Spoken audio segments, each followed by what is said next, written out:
Hi hello నమస్తే welcome to విజయ మా ఊరు ఆడియో బుక్స్ ఛానల్. నేను విజయలక్ష్మిని. ఫ్రెండ్స్, నవల స్రవంతిలో శ్రీ యండమూరి వీరేంద్రనాథ్ గారి తులసీదళం నవల ఆడియోగా వినిపిస్తున్నాను కదా. ఈరోజు తులసీదళం నవల ఆడియో 9వ భాగం వినిపించబోతున్నాను. మరి ఆలస్యం చేయకుండా కథలోకి వెళ్ళిపోదాం. చాలా చిన్న ట్రిక్ అన్నాడు పైడి తల్లి. అతడు కాళ్ళు చాపుకుని గోడ కానుకుని కూర్చుని ఉన్నాడు. సరస్వతి పక్క చుట్టకి మోచె యాంచి పడుకుని ఉన్నాడు. కాల్షియం కార్బోనేట్ పొడి సున్నం. చూడ్డానికి మాత్రం దానికి మైదా పిండికి తేడా ఉండదు. అయితే నీళ్లు పడగానే ఒకటి బుసబుసా పొంగుతుంది, రెండోది మామూలుగా ఉంటుంది. భూతవైద్యుడి దగ్గరికి దెయ్యం పట్టిందని తీసుకెళ్ళగానే వాడు ప్రయోగించే మొదటి ట్రిక్ ఇదే. దెయ్యం పట్టిందని వాళ్ళని నమ్మించడానికి. పైడి తల్లి నవ్వాడు చెప్తూ. సరస్వతి కూడా నవ్వాడు. ఇంతలో సన్నగా గాలి వీచింది. అప్పటి వరకు నిశ్చలంగా ఉన్న కిటికీ తెరలు అల్లల్లాడినాయి. చూస్తూ ఉండగానే గాలి ఉధృతమైంది. ఈ ఆకస్మిక వాతావరణ పరిణామానికి విస్తుబోతూ సరస్వతి కిటికీ తలుపు వేయడానికి వెళ్ళాడు. దుమ్ము తెరలుగా లేచి గాలిలో కలుస్తోంది. ఎండుటాకులు చప్పుడు చేస్తూ కదులుతున్నాయి. బలంగా తోసి కిటికీ తలుపుల్ని దగ్గరగా వేస్తూ ఉంటే సందులో నుంచి ఓ కాగితం పడవలాగా తేలివచ్చి నేలమీద పడింది. సరస్వతి వంగొని కాగితం తీశాడు. మొదట అర్థం కాలేదు. చదువుతుంటే రెండోసారి అర్థమైంది. అతడి మొహం పాలిపోయింది. అతడి ముఖ కవళికలు గమనిస్తున్న పైడి తల్లి, ఏంటి, ఏమైంది అని అడిగాడు. సరస్వతి వణుకుతున్న చేతులతో కాగితాన్ని పైడి తల్లికిచ్చాడు. నలిగిపోయిన కాగితం, అస్తవ్యస్తంగా అక్షరాలు. మరణశయ్య మీద ప్రాణం పోతూ ఉంటే గింజుకుంటూ వ్రాసినట్టుంది. నా చావుకి కారణం నువ్వు, నిన్ను వదలను. పైడితల్లి తేలిగ్గా నవ్వాడు. పాపం పిచ్చిది అన్నాడు. సరస్వతి నవ్వలేదు. చేతిలో కాగితం కేసి పరీక్షగా చూశాడు. తల ఎత్తి, ఇది అనితే రాసినట్టయితే ఇంత వంకరటింకరగా ఎందుకు వ్రాస్తుంది అన్నాడు. ఆ ప్రశ్నకి వెంటనే సమాధానం దొరకలేదు పైడితల్లికి. అంటే ఇంకెవరైనా రాశారంటవా అన్నాడు. నువ్వు చేసిన వెధవ పని ఇంకెవరికైనా తెలుసా? సరస్వతి ఎదురు ప్రశ్న వేశాడు. అసలు ఆస్కారమే లేదు. మరి? ఒక్క క్షణం నిశ్శబ్దం. పైడితల్లి ఏదో ఆలోచన వచ్చిన వాడిలా అన్నాడు. ఆ రాత్రి మన మాటలు వినుంటది. చచ్చిపోబోయే ముందు బయట నుంచి కిటికీలో ఈ కాగితం దోపి చచ్చిపోయి ఉంటది. సమస్య విడిపోయినట్టు నిట్టూర్చాడు. చీకట్లో రాసి ఉంటది కాబట్టి అక్షరాలు అలా వచ్చుంటాయి అన్నాడు పైడితల్లి. అంతేనంటావా? అంతే. మరి ఈ 3 రోజుల్లోనూ దాదాపు 10 సార్లు కిటికీ తీసి ఉంటాం కదా, ఎప్పుడూ కనబడింది, ఇప్పుడెలా బయటపడింది అన్నాడు సరస్వతి. పైడితల్లి మొహం చిట్లించి, అయితే ఏటంటావు అన్నాడు. ఈ కాగితం దెయ్యం రాసిందంటవా? సరస్వతి మాట్లాడలేదు. పైడితల్లి కాగితం చించి పారేస్తూ, పిచ్చి పిచ్చి ఆలోచనలు పెట్టుకోక అన్నాడు. కానీ అతని కంఠంలోనే స్థిరత్వం లేకపోవడం అతడు గమనించాడు. వింటున్న నారాయణరావుకి మాత్రం కావలసిన కారణమెవరో దొరికాడు. అప్పటికి అనిత మరణించి 4 రోజులైంది. అనిత పైడితల్లి చేతిలో మోసపోవటంలో చిత్రమేమీ లేదు. అంతకన్నా అమాయకమైన వాళ్ళు మన చుట్టూ ప్రపంచంలో చాలామంది ఉన్నారు. ఆ తర్వాత 3 రోజులు పాప అంత కంగారు పెట్టలేదు. కంగారు పెట్టలేదంటే క్షీణించిపోలేదని కాదు. 17, 18, 19 రోజుల్లో వచ్చే పార్శ్వారుణం, తాలుకంఠం లాంటి రుగ్మతలు మిగతా రోగాలంత భయంకరంగా పైకి కనిపించవు. కానీ పార్థసారథికి తెలుస్తుంది.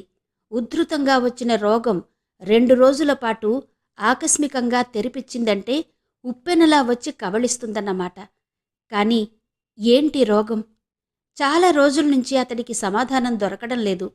ఒక పెద్ద హాస్పిటల్లో అనుభవజ్ఞులైన డాక్టర్గా అతడు చాలా కేసుల్ని చూశాడు. ఎంత కాంప్లికేటెడ్ కేసైనా కొద్ది రోజుల్లోనే ఒక క్లూ ఇస్తుంది. కనీసం మనిషిలో ఏ అంగం సరిగ్గా పనిచేయకపోవడం వలన ఇలా జరుగుతుందో, ఏ సిస్టమ్ పనిచేయకపోవడం వలన ఇలా జరుగుతుందో తెలిసిపోతుంది. కానీ ఈ కేసులో అలా జరగడం లేదు. ఒకరోజు కుడివైపు రొమ్ము కింద లివర్ పెరగడం స్పష్టంగా కనబడుతుంది. మరుసటి రోజుకి అది మామూలుగానే ఉంటుంది. ఇంకోవైపు అల్సర్ కనబడుతుంది. ఆలోచనలతోనే అతడు తలుపు తీసుకుని లోపలికి ప్రవేశించాడు. హలో తిరిగి విష్ చేస్తున్నట్టు పార్థసారథి తలూపాడు. కుర్చీలో కూర్చుంటూ, నా పేషెంట్ తులసి అన్నాడు. సీనియర్ రేడియాలజిస్ట్ జేమ్స్ తెలుసన్నట్టు తలూపాడు. బ్లడ్ కౌంట్ చూశాను. ఇజినోఫిలస్ తప్ప అంతా మామూలుగా ఉంది. అంతకన్నా ఎక్కువ తను ఆశించినట్టు పార్థసారథి పేలవంగా నవ్వాడు. అనవసరంగా తను కంగారు పడుతున్నాడేమో. అసలిదేమీ కాంప్లికేటెడ్ కేసు కాదేమో. తన ఆలోచన తనకే తెలివి తక్కువగా అనిపించింది. అంతలోనే అక్కడ పేషెంట్ రోజురోజుకి మరణానికి దగ్గరవుతుంటే అది చూడ్డానికే తెలుస్తుంటే కాంప్లికేటెడ్ కాదా అనుకున్నాడు. డాక్టర్ అన్నాడు పార్థసారథి. మీ అభిప్రాయమేంటి అని. ఒక డాక్టర్ వేరొక డాక్టర్ని సంప్రదించడం మామూలే. జేమ్స్ నవ్వాడు. నేను ఏమీ చెప్పలేకపోతున్నాను. అటాప్సీ అయితే గానీ అంటూ ఆపాడు. డాక్టర్ల మధ్య జోకులు మామూలుగా పేషెంట్ల గురించి జరుగుతూనే ఉంటాయి. చాలా కాస్ట్లీ జోకులు. రోగి చనిపోయిన తర్వాత అటాప్సీ వల్ల, అంటే శవాన్ని కోసి అంతకుముందు చేసిన రోగ నిర్ధారణ సరైందో కాదో కనుక్కుంటారు. నువ్వెక్కడ తప్పు చేశావో అని ఏడిపిస్తూ ఉంటారు. యువతలి డాక్టర్ కూడా దాన్ని స్పోర్టివ్గానే తీసుకుంటాడు. కానీ ఇప్పుడు మాట్లాడుతున్నది డాక్టర్ పార్థసారథితో అని జేమ్స్కి సగం వాక్యం అన్న తర్వాత జ్ఞాపకం వచ్చి మధ్యలో ఆపుచేశాడు. అప్పటికే అది అర్థమైంది. పార్థసారథి మొహంలో ఏ భావమూ లేదు. వేళ్ల మధ్య పేపర్ వెయిట్ని తిప్పుతూ మౌనంగా ఉండిపోయాడు. మనసులో ఆలోచనలు మాత్రం సముద్రంలో అలల్లా లేస్తున్నాయి. అతడి కళ్ల ముందు ఓ దృశ్యం కనబడుతుంది. అటాప్సీ. టేబుల్ మీద పాప. నిస్తేజంగా, అచేతనంగా, ప్రాణం లేని పాప శరీరం. నిర్వేదంగా, నిరాసక్తంగా, చావుకి కారణం కనుక్కోవడం కోసం డాక్టర్లు ఆ శరీరాన్ని ఛిద్రం చేస్తారు. కడుపులోంచి పేగులు తీసి చూస్తారు. మెడని చెవుల వెనక నుంచి కోసి మెదడును పరీక్ష చేస్తారు. శరీరాన్ని చిన్నాభిన్నం చేస్తారు. ఒకప్పుడు ఆడుతూ పాడుతూ తిరిగిన పాప పోర్టికోలో కారు ఆగగానే పరిగెత్తుకుంటూ వచ్చి గుడ్ మార్నింగ్ అంకుల్ అంటూ చెయ్యి పట్టుకుని లోపలికి తీసుకెళ్లిన పాప. చేస్తున్న స్కిప్పింగ్ ఆపి తాడు తన చేతికిస్తూ నువ్వు చెయ్యి అంకుల్, ఒళ్ళు తగ్గుతుంది అంటూ నవ్వే పాప. ఆ శవం అటాప్సీ టేబుల్ మీద. కృశించిన మాంసం తొలగించబడి, నరాలు ఛేదించబడి, తెల్లటి వెన్నెముకలో దోషం ఉందా, ఎర్రటి మెదడులో దోషం ఉందా అని శోధించే పెథాలజిస్టుల పదునైన కత్తుల ఎర్రకు గురవుతూ పాప.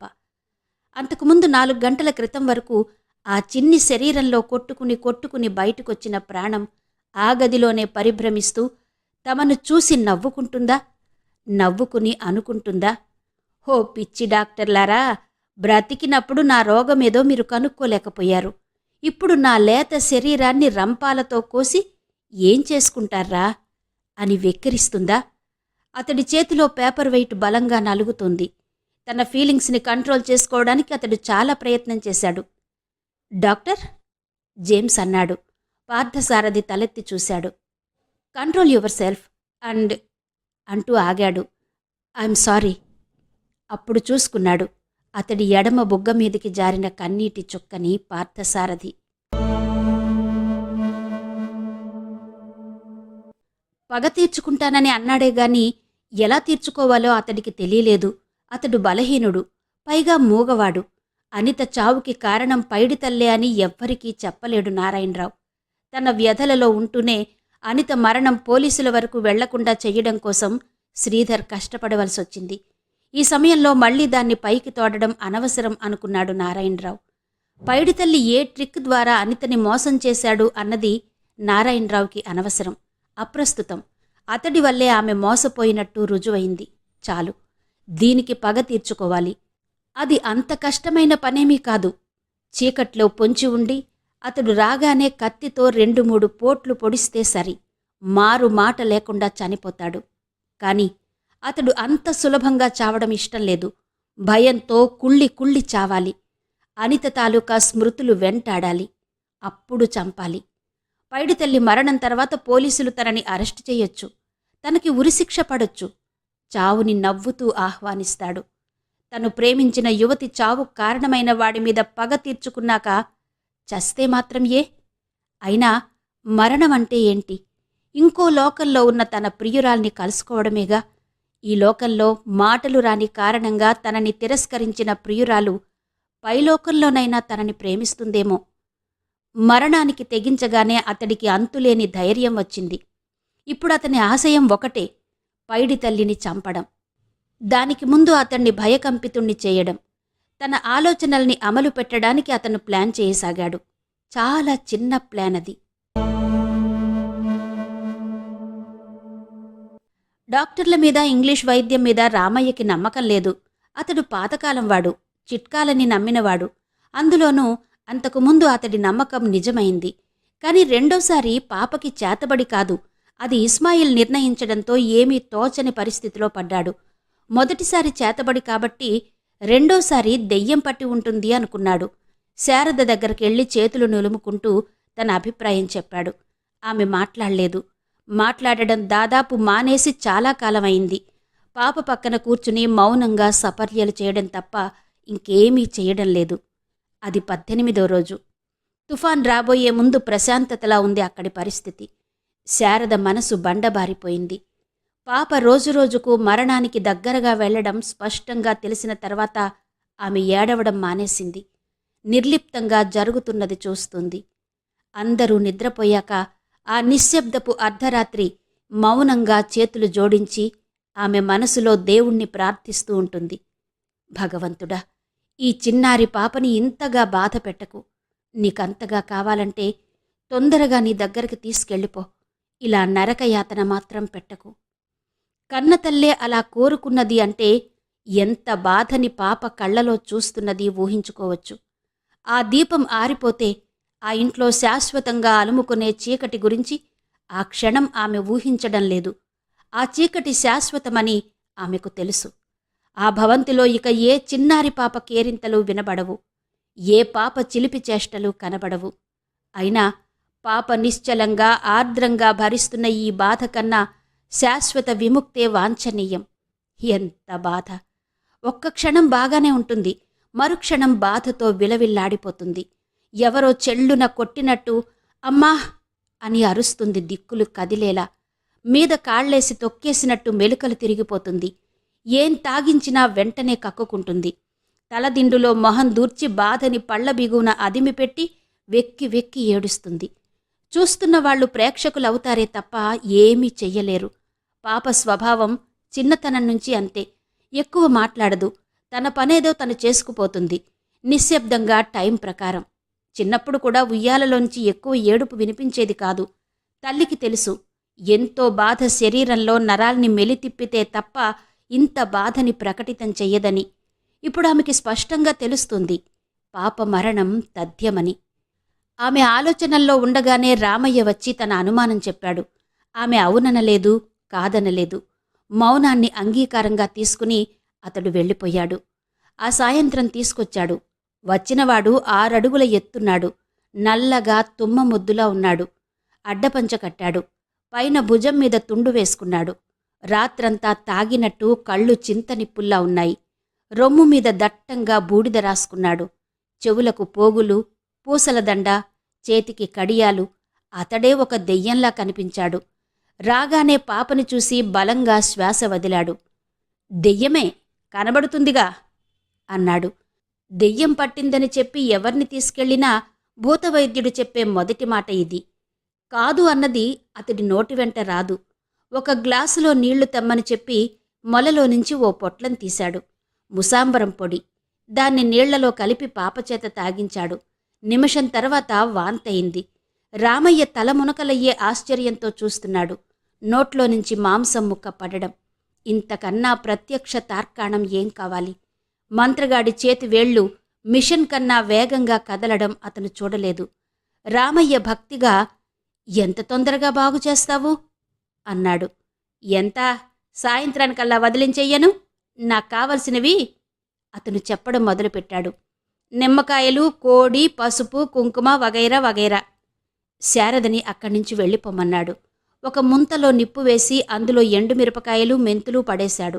పాప మంచం కింద దాన్ని పెట్టి బయటకొచ్చి తలుపులు వేసేశాడు. ఏంటది? రామయ్య అడిగాడు గది బయట. ముంతపొగ అన్నాడు భూతవైద్యుడు. వంట్లో ఉన్న దెయ్యం బుర్రలోకొస్తుంది, అదిగో విను అన్నాడు. లోపల దృశ్యం చాలా హృదయ విదారకంగా ఉంది. మిరపకాయలు నిప్పులో చిటపటమంటూ పేలుతున్నాయి. కిటికీలు, తలుపులు వేసి ఉండడం వల్ల ఘాటు గదిలో మరింత ఎక్కువైంది. పక్కమీద పాప ఎగిరి ఎగిరి పడుతుంది, ఏడుస్తోంది. పొగ కళ్లలోకి, ముక్కులోకి పొగ వెళ్ళి ఉక్కిరి బిక్కిరి చేస్తుంది. అందులోనూ మిరపకాయల ఘాటు. తల అటు ఇటు విదిలిస్తూ జాలిగా అమ్మా అమ్మా అని అరవసాగింది. బలహీనమైన ఆ కంఠం నుంచి మాట నీరసంగా వస్తుంది. అంత నీరసంలోనూ ఘాటుకి తట్టుకోలేక పక్క మీద నుంచి కిందికి పొర్లడానికి ప్రయత్నం చేసింది. కాళ్ళు గిలగిలా కొట్టుకుంది. ఉక్కిరి బిక్కిరి చేసేలా దగ్గు వస్తుంది. బయట వైద్యుడు నిర్వికారంగా ఇదంతా సామాన్యమే అన్నట్టు తన పని చేసుకుపోతున్నాడు. నిప్పులలో ఊచ కాలుస్తున్నాడు. దెయ్యం ఒక చోటికి చేరుకున్న తర్వాత పొత్తి కడుపు మీద వాతలు పెడతాడన్నమాట. ఎర్రగా కాలిన ఊచతో వాతలు పెడితే ఆ బాధ భరించలేక దెయ్యం పారిపోతుంది. బాధ భరించలేక ప్రాణం కూడా పోతుంది. చెట్టుకు కట్టినవాణ్ణి వేపమండలతో కొట్టి కొట్టి చంపి దెయ్యాన్ని ప్రాణాన్ని ఒకేసారి పారద్రోలేవాళ్లు ఇప్పటికీ మన పల్లెల్లో ఉన్నారు. ఆ తంతునంతా కళ్ళప్పగించి చూసే మూర్ఖులైన గ్రామీణులు కూడా ఉన్నారు. బండి చక్రానికి చేతులు విరిచికట్టి ఇరుసు మీద గిర్రున తిప్పడం ద్వారా నోట్లో నుంచి దెయ్యం పారిపోతుందని ఇప్పటికీ కొందరు నమ్ముతారు. కాని ఒక్కటి మాత్రం నిజం. దెయ్యాన్ని వదిలించడం కోసం మనిషిని ఇంత బాధ పెట్టవలసి వస్తే అంతకన్నా ఆ మనిషిని చంపేయడమే నయం. చేతబడి జరిగిన మనిషిని బండి చక్రానికి గుచ్చి తిప్పడం ద్వారా దెయ్యం పారిపోతుందని ఇప్పటికీ కొందరు నమ్ముతారు. ఏం బాధ! పాప కళ్ళ నిండా నీళ్లతో, ముక్కు నిండా నీళ్లతో పేగులు తెగిపోయేలా దగ్గుతోంది. అంతకుముందే చాలా రోజుల నుంచి సరైన ఆహారం లేకపోవడం వల్ల వచ్చిన నీరసంతో మరింత అలసిపోయింది. కేక పెట్టడానికి కూడా ఓపిక లేదు. కాని ఘాటు గొంతులో సుడులు తిరుగుతోంది. వైద్యుడు తలుపు తెరిచేసరికి పాప నేల మీద స్పృహ తప్పి పడి ఉంది. పక్క మీద కొట్టుకుని కొట్టుకుని క్రింద పడినట్టుంది. ఆ గది తలుపులు తెరవగానే వచ్చిన ఘాటుకి రామయ్యే తట్టుకోలేకపోయాడు. పాపని సరిగ్గా పడుకోబెట్టాడు. వైద్యుడు 16 నిమ్మకాయలు కోసి పడేశాడు. మెడతెగిన కోడి గిలగిలా కొట్టుకుంటోంది. గదంతా రక్తం చిమ్మింది. గుడ్డ చుట్టిన చేతితో ఊచని నిప్పులలోంచి తీశాడు. పెదవులతో ఏదో మంత్రం ఉచ్చరిస్తూ ఆమె లేత చర్మం మీద ఎర్రటి ఊచతో వాత పెట్టబోయాడు. అదే సమయానికి వెనక తలుపు తెరుచుకుంది. వెనక నుంచి వచ్చిన శ్రీధర్ విసురుగా దాన్ని లాగేయకపోతే అంత పని జరిగేదే. శ్రీధర్ చేతులు కాలినాయి. అయినా దాన్ని పట్టించుకోకుండా గెటౌట్ అని అరిచాడు. ఇడియట్! సాధారణంగా కోపం రాని అతడు ఆ క్షణం ఉద్రేకంతో ఊగిపోతూ కనిపించాడు. మొహం ఎర్రగా కందిపోయింది. ఆవేశంతో పెదవులు అదరసాగాయి. అతి కష్టం మీద తనను తాను సంభాళించుకున్నాడు. కాని లేకపోతే అక్కడి కోడి రక్తంతో మంత్రగాడి రక్తం కలవాల్సిందే. వెళ్ళు! నేనేమి చెయ్యకముందే ఇక్కడి నుంచి వెళ్ళు! బయటికి దారి చూపిస్తూ అరిచాడు మళ్ళీ. ఎంతోమంది దెయ్యం పట్టిన వాళ్లను చూసిన వైద్యుడు కూడా ఆ క్షణం శ్రీధర్ ఆకారం చూసి భయపడ్డాడు. తన మూట సర్దుకుని బయటకు నడిచాడు. అతడు వెళ్ళిపోయిన తర్వాత శ్రీధర్ చుట్టూ చూశాడు. వెదజల్లబడిన పసుపు, కుంకుమ, సగానికి కోసిన నిమ్మకాయలు, మెడతెగిన కోడి, పక్కనే చేతులు కట్టుకుని బిక్కు బిక్కుమంటూ చూస్తున్న రామయ్య. అతడి దృష్టి రామయ్య మీద నిలిచింది. అతడు సన్నగా వణుకుతున్నాడు. గదిలో భయంకరమైన నిశ్శబ్దం తాండవిస్తుంది. శ్రీధర్కి జాలేసింది. తన మీద, శారద మీద, రామయ్య మీద, అందరి మీద. ఎవరికి తోచినట్టు వాళ్లు ప్రయత్నం చేస్తున్నారు. రామయ్య తన పరిధిలో తాను చేయగలిగింది చేస్తున్నాడు. ఆ అజ్ఞానాన్ని తొలగిస్తే తన పాప పట్ల అతడు పెంచుకున్న ఆప్యాయత కనబడడం లేదు. ఈ ఆలోచన వచ్చాక శ్రీధర్ మొహం మామూలుగా మారిపోయింది. అతడి దగ్గరగా వెళ్ళి భుజం మీద చెయ్యి వేశాడు. వెళ్ళు అన్నాడు. రామయ్య అర్థం కానట్టు చూశాడు. శ్రీధర్ దాన్ని పట్టించుకోకుండా పాప దగ్గరికి నడిచాడు. పాప చెంపల మీద కన్నీటి చారికలు కట్టినాయి. అప్పుడే స్పృహ వచ్చినట్టుంది. చేతులు చాస్తూ నాన్నా అంది బేలగా, ఆర్తిగా. ఇంతవరకు తాను అనుభవించిన బాధని అర్థం చేసుకోగలిగేది అతనొక్కడే అన్నట్టుగా. అది 18వ రోజు సాయంత్రం. ఇంకా 2 రోజులు అంతే. కాద్రా తన పని తాను చేసుకుపోతున్నాడు శ్మశానంలో. అతడు తయారు చేసిన బొమ్మ 18 రోజుల క్రితం కొత్తగా ఉండేది. దాదాపు శిథిలావస్థలో ఉందిప్పుడు. ఇక్కడ పాప కూడా అలాగే ఉంది. స్వామి అటు కాద్రాని, ఇటు పైడితల్లి వాళ్లని ప్రతిరోజు కాంటాక్ట్ చేసి అంతా సవ్యంగా జరుగుతున్నందుకు సంతృప్తి చెందుతున్నాడు. డాక్టర్ పార్థసారథి మెడికల్ జర్నల్స్ అన్నీ తిరగేస్తున్నాడు. ఈ కేసునెలా సాధించాలని రాత్రింబవళ్లు ఆలోచిస్తున్నాడు. తోటి డాక్టర్లని కన్సల్ట్ చేస్తున్నాడు. ఫలితం కనబడడం లేదు. లాయర్ విద్యాపతి కూడా ఆందోళనగానే ఉన్నాడు. ఇంకో 2 నెలలు పోతే గాని పాపకు ఆస్తి అనుభవించే హక్కు రాదు. అయితే అతడి అనుమానం శ్రీకృష్ణ అనాథ బాలికల ఆశ్రమం వైపు పోలేదు. రోజురోజుకి కృశించిపోతున్న పాపకి అక్కడెక్కడో ఉన్న ఆశ్రమానికి సంబంధమేంటి అనుకున్నాడు. పాపని రోజూ చూస్తున్న అబ్రకదబ్రకి కూడా ఇది క్షుద్ర విద్యలకి సంబంధించిన వ్యాధి అన్న అనుమానమే రాలేదు. ప్రతిరోజూ వస్తున్నాడు. శ్రీధర్ కుటుంబంతో కూర్చుంటున్నాడు. పాపని పరామర్శిస్తున్నాడు, వెళుతున్నాడు. అబ్రకదబ్రకి పిల్లలంటే చాలా ఇష్టం. తను చేసే చిన్న చిన్న మ్యాజిక్లను కళ్ళప్పగించి చూసి పూర్తవగానే ఆనందంతో చప్పట్లు కొట్టే చిన్న చిన్న పాపలు అతడి నిజమైన ప్రేక్షకులు. పిల్లలతో వయసు మరచిపోయి కలిసిపోవడం అతడికిష్టం. తులసి అంటే అతడికి మరీ ఇష్టం.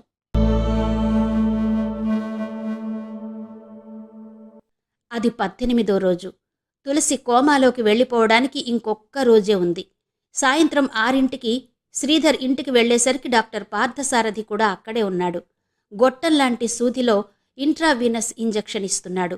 అబ్రకదబ్ర పాప వైపు జాలిగా చూశాడు. అదృష్టవశాత్తు ఈ పాప బ్రతికినా ఏమీ లాభం ఉండదు. ఈ డాక్టర్లు పొడిచిన సూది మందులతో 2 చేతులు చచ్చుబడిపోతాయి అనుకున్నాడు. ఆ మాట నిజమే. ఆమె భుజాలు, నడుము ఇంజెక్షన్లతో తూట్లు పడ్డాయి. హాస్పిటలు, ఇల్లు మధ్య పాప బంతిలా తిరుగుతుంది. ఆ రోజు మళ్ళీ హాస్పిటల్లో జాయిన్ చేస్తే బావుంటుందనే అభిప్రాయాన్ని వెలిబుచ్చాడు డాక్టర్ పార్థసారథి. శ్రీధర్ మాట్లాడలేదు. తల పంకించి ఊరుకున్నాడు. వద్దు అంది శారద. చాలా రోజుల తర్వాత ఆమె మాట్లాడింది. పార్థసారథి తలెత్తి ఆశ్చర్యంగా చూశాడు ఆమె వైపు. తన భావాల్ని కంట్రోల్ చేసుకోవడానికి ప్రయత్నిస్తూ ఆమె నెమ్మదిగా కానీ స్ఫుటంగా అంది.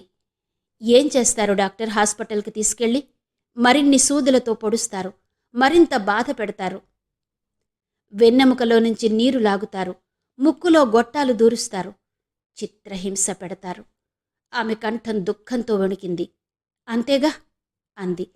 ఎర్రగా కాల్చిన ఇనుప ఊచతో వాతలు పెట్టే భూతవైద్యుడి మూర్ఖత్వానికి, సూది గుచ్చి రక్తాన్ని బయటకు లాగే మీ మూర్ఖత్వానికి తేడా ఏమీ కనబడ్డం లేదు నాకు అంటూ నవ్వింది.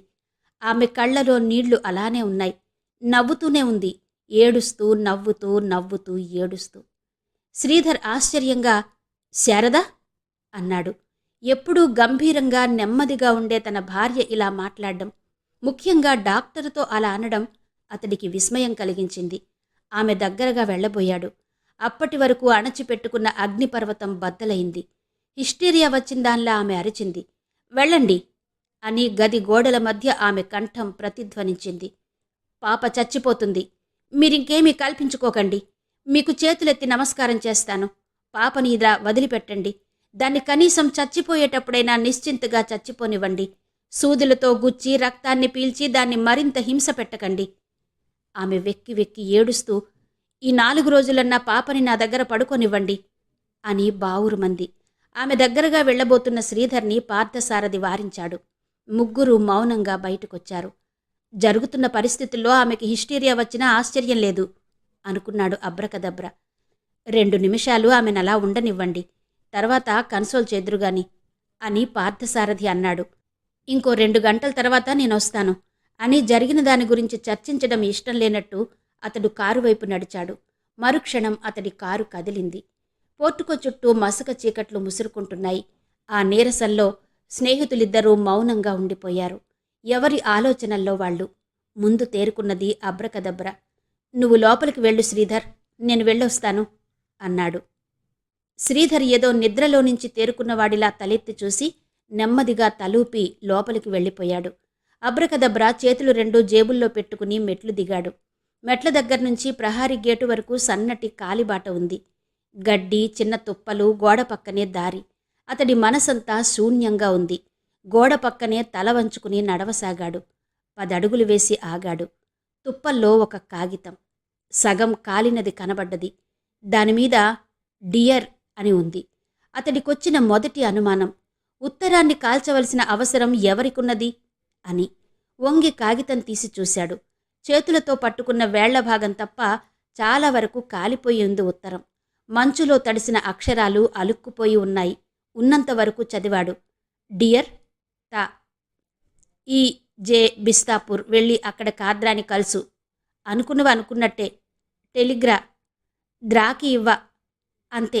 తర్వాత ఏమీ లేదు. కాగితం మూల నుంచి పూర్తిగా కాలిపోయింది. అబ్రకదబ్రకి ఏమీ అర్థం కాలేదు. బిస్తా వెళ్ళి కాద్రా అనేది అసలు తెలుగేనా అనుకున్నాడు.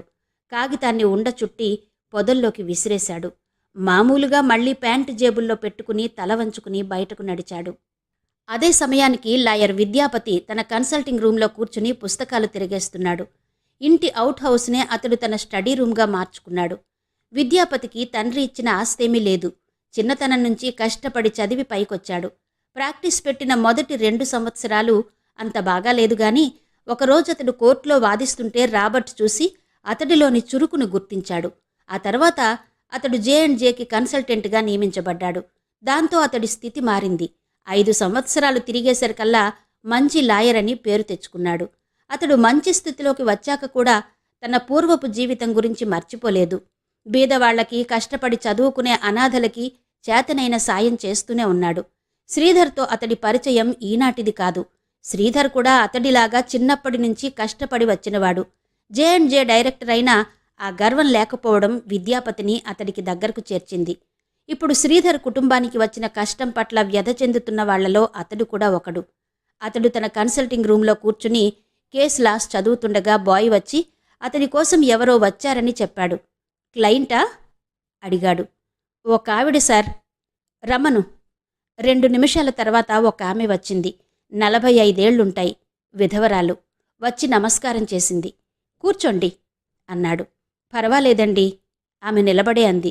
ఆమె చేతిలో కొన్ని రసీదు పుస్తకాలు, ప్లాస్టిక్ సంచి ఉన్నాయి. చెప్పండి అన్నట్టు చూశాడు విద్యాపతి. అనాథ శరణాలయం నుంచి వచ్చాను. మీలాంటి దయార్ద్ర హృదయులు కనికరించి సాయం చేయడం వల్లనే దేవుడి అదృష్టం నోచుకొని బిడ్డలు. మామూలు రికార్డే. మీ పేరు? మంగమ్మ. విద్యాపతి డ్రాయర్లో నుంచి పర్స్ తీస్తూ అది కాదు, మీ శరణాలయం పేరు అన్నాడు. శ్రీకృష్ణ అనాథ బాలికల శరణాలయం. పర్స్ తీస్తున్న చెయ్యి సగంలోనే ఆగిపోయింది. శ్రీకృష్ణ అనాథ బాలికల శరణాలయం. మనసులోనే మళ్లీ ఒకసారి అనుకున్నాడు. అప్రయత్నంగానే ఆలోచన వచ్చింది. పాప ఇంకో 2 నెలల్లో చచ్చిపోతే వీళ్ళిలా అడుక్కునే పని ఉండదు. ఆ విషయమే అడిగాడు. మీకు శ్రీధర్ తెలుసా? తులసి, రాబర్ట్. ఆమెకు అర్థం కాలేదు. ఎవరు బాబూ అంది. అతడు పర్సులో నుంచి డబ్బు తీస్తూ ఎవరూ లేదులే అన్నాడు. ఆమె బల్ల మీద రసీదు పుస్తకం పెట్టి వ్రాస్తూ ఉంటే అడిగాడు. ఎంతమంది ఉన్నారు మీ ఆశ్రమంలో? దాదాపు 80 మంది ఉన్నారు బాబూ. మరి ఫండ్స్ సరిపోతాయా? సరిపోవండి. అందుకే ఇలా ఇల్లిల్లు తిరగడం. మీలాంటి ధర్మాత్ములే కరువయ్యారు. గవర్నమెంట్ సాయం చేయదా? వాళ్ళిచ్చేది ఏ మూలకి బాబూ. ఆమె రసీదు చింపి అతనికిచ్చింది. రసీదు పుస్తకం ప్లాస్టిక్ కవర్లో పెట్టుకుంది. ఈ ఆశ్రమాన్ని నడుపుతుంది మీరేనా? అడిగాడు విద్యాపతి. లేదు బాబూ, నేనాడదాన్ని. ఒక్కతిని ఎలా నడపగలను? మా గురువుగారు స్వామి చిదానంద స్వామి మీకు తెలుసా బాబూ? మఠంలో ప్రతి శనివారం ఉపన్యాసం ఇస్తూ ఉంటారు. అతడికి తెలీదు. తెలుసూ తెలీదు అన్నట్టుగా మధ్యగా తలూపాడు. ఆయనే దీనికి అధికారి బాబూ. ఆయన విజయనగరం వెళ్లారు. ఆయనగాక ఇంకా 2 పైడి తల్లి, సరస్వతి అని. 2 ఎక్కడికెళ్లారో చెప్పకుండా పోయారు. 1 నెల రోజుల వరకు రారట. ఈ 1 నెల రోజులు నాకీ తిప్పలు తప్పవు అందామె. పైడి తల్లి. ఆ పేరు దగ్గర విద్యాపతి ఆలోచనలు ఆగిపోయినాయి. ఎక్కడో విన్నాడా పేరుని. ఎక్కడా? ఎక్కడా? అతడు తన ఆలోచనల్లో ఉండి ఆమె వెళ్ళిపోవడం గమనించలేదు. అతడు తేరుకునేసరికి ఆమె లేదక్కడ. తల విదిలించి ఆలోచనల్ని పారద్రోలుతూ పుస్తకం మీద దృష్టి నిలిపాడు. మరు నిమిషం చదవడంలో మునిగిపోయాడు, ఆ విషయం మరచిపోయి. కాశ్మారాలో 19వ రోజు తాలుకంఠం, 20వ రోజు పీడనం. ఆ రోజు రోగి కోమాలోకి వెళ్ళిపోతుంది. 20 రోజుల పాటు బాధపడ్డ శరీరం మరణానికి ఆయత్తమవుతూ కోమాలోకి ప్రవేశిస్తుంది. బాధల నుంచి శాశ్వత విముక్తికై రోగిని కోమాలోకి ప్రవేశపెట్టడం మంత్రగాడికి అన్నిటికన్నా కష్టమైన పని. 21 రోజుల ఉపాసనలో ఆ రోజే ఎక్కువ నిష్ఠతో పూజ చెయ్యాలి. కాద్రా చేస్తున్నాడు. చంద్రోదయ సమయానికే అతడు శ్మశానానికి చేరుకున్నాడు. కాద్రా బాగా శుష్కించిపోయి ఉన్నాడు. సరైన తిండి నిద్ర లేక కృశించి ఉన్నాడు. మరింత భయంకరంగా కనబడుతున్నాడు. కళ్ళు మరింత ఎర్రబడ్డాయి. మొహం మరింత భయంకరంగా కనబడుతోంది. మొహం మరింత కర్కశంగా మారింది. 20 రోజుల క్షుద్రదేవతోపాసన అతన్ని పీల్చేస్తుంది. అయినా పట్టుదలగా కాశ్మోరాని సంతృప్తిపరుస్తున్నాడు. మంత్రగాళ్ల జీవితం పూలపాన్పు కాదు. అతనింత కష్టపడి ఉండేవాడు కాదు. ఇన్ని వందల సంవత్సరాల తర్వాత మళ్లీ ఇంత ప్రయత్నం చేసి సమాధిలో ఉన్న కాశ్మోరాని నిద్రలేపేవాడు కాదు. కేవలం తన అనుచరుణ్ణి చంపారనే పగవల్లే ఈ మారణహోమానికి పూనుకున్నాడు. ఓ అమాయకమైన పాపని బలిపెడుతున్నాడు. 20 రోజుల పూజ పూర్తి చేశాడు. 20వ రోజు ఈరోజే అన్నిటికన్నా కష్టతరమైంది. కాశ్మోరా దేవతకి బొమ్మకి కట్టిన బంధనాల్ని విప్పి శాశ్వత విముక్తి కలిగిస్తుంది. ఇక్కడ బంధనాలు విప్పబడుతూ ఉంటే అక్కడ పాప బాధలన్నీ తొలగి మరణానికి చివరి ద్వారమైన కోమాలోకి వెళ్ళిపోతుంది. ఆ తర్వాత 24 గంటలు అంతే. శ్మశానపు నడిబొడ్డు మీద అతడు కూర్చొని ఉన్నాడు. చుట్టూ చీకటి.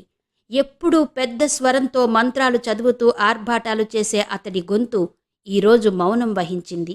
1000 సంవత్సరాల తర్వాత కాశ్మోరా రాబోతున్నాడు. వచ్చి అతడికి సహకరించబోతున్నాడు. క్షుద్రదేవతోపాసకులు లెక్కలేనంతమంది ఉన్నా, నిజాం కాలంలో బాణామతి ప్రయోగించే మంత్రగాళ్లు ఎంతోమంది ఉన్నా, అంతకు ముందు కాలంలో కూడా కాశ్మోరా సాధించిన వాళ్లు చరిత్రలో ఎవరైనా ఉన్నారని దాఖలాలు లేవు. ఇన్ని సంవత్సరాల తర్వాత మళ్ళీ ఆ పూజలో ఏమాత్రం కొద్దిగా తేడా వచ్చినా తన రక్తం పీల్చేయబడుతుందని అతడికి తెలుసు. అటో ఇటో తేలవలసిన సమయం వచ్చింది. అర్ధరాత్రి అయింది. పుర్రెలో బొమ్మని ఉంచి మోకాళ్ల మీద కూర్చుని అతడు తదేకంగా దానివైపే చూస్తున్నాడు. అస్పష్టంగా అతని పెదాలు కదులుతున్నాయి.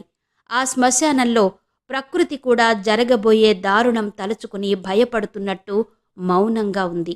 1-2 నిమిషాలు గడిచినాయి. నిశ్శబ్దాన్ని చెదురుస్తూ అక్కడో గుడ్లగూబ వికృతంగా అరిచింది. దానికి ప్రతిగా తీతువు పిట్ట పలికింది. దూరంగా కపాలం పగిలిన చప్పుడు. ఎవరో వదిలేసి వెళ్లిన శవం ఇంకా ఆగి ఆగి కాలుతోంది. అతడు వాటిని వేటిని పట్టించుకోవడం లేదు. ముందు పుర్రెలో ఉన్న బొమ్మని చూస్తున్నాడు. 20 చోట్ల బంధనాలు వేయబడిన బొమ్మ. ఒక్కో అంగము బంధించబడిన బొమ్మ.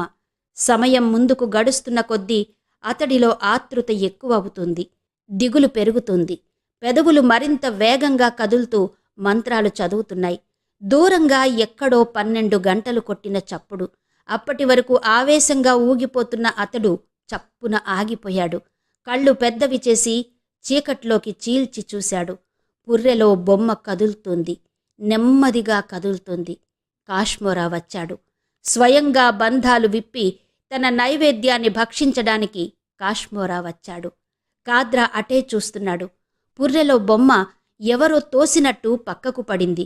మెడకి కట్టిన దారం ముడి దానంతట అదే విడిపోయింది.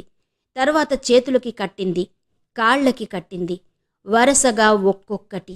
5 నిమిషాల్లో 20 బంధాలు విడిపోయాయి. బొమ్మ నిశ్చలమైంది. కాద్రా పెదవుల మీద నవ్వు వెలిసింది. అది బిగ్గరగా మారింది. అలలు అలలుగా శ్మశానమంతా వ్యాపించింది.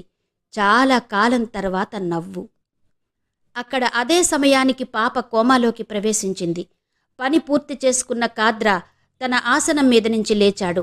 పుర్రెలో నుంచి బొమ్మని తీశాడు. మెడ, చేతులు, కాళ్ళు, మధ్యభాగం ఇలా 4గా ఆ బొమ్మని విడగొట్టాడు. శ్మశానపు 4 దిక్కుల్లో 4 భాగాలు పాతాడు.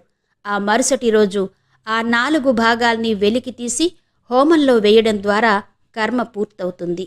పాప ఆఖరి శ్వాస ఆఖరవుతుంది.